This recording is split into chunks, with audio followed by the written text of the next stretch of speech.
इकडे जायचं, इथे एंट्री मारायची का? हा मॅडम, कसं वाटतं इकडे काम करून? का चांगलं वाटतं. एखादं गाणं बोलून दाखवतं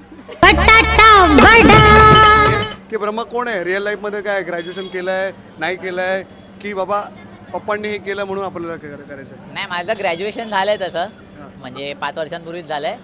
ग्रॅज्युएट होऊन काय करतात नाही येत नीट बघायला गेलं तर. पण आता मी कोण आहे, तर मी एक नॉर्मल महाराष्ट्रीयन मुलगा आहे. असं लहानपणी बोलायचं ना की काय मोठा झालास काय नाही केलं तर वडापावची गाडी टाकून दे. आणि मुद्दा एवढाच आहे की मला वडापावची सेक्टर आहे ना खूप अनऑर्गनाइज्ड आहे. त्यामध्ये खूप पोटेन्शियल आहे. म्हणजे महाराष्ट्राची ओळखमध्ये आपला कल्चर येतो, वडापाव येतो. आणि मला वाटतं की हा कल्चर हिट आहे आपण जगातल्या प्रत्येक कोपऱ्यात घेऊन जावी. मी ऐकलं की आपल्याकडे आता ते चाललंय ना, सगळं गुजरातला नेता आहे.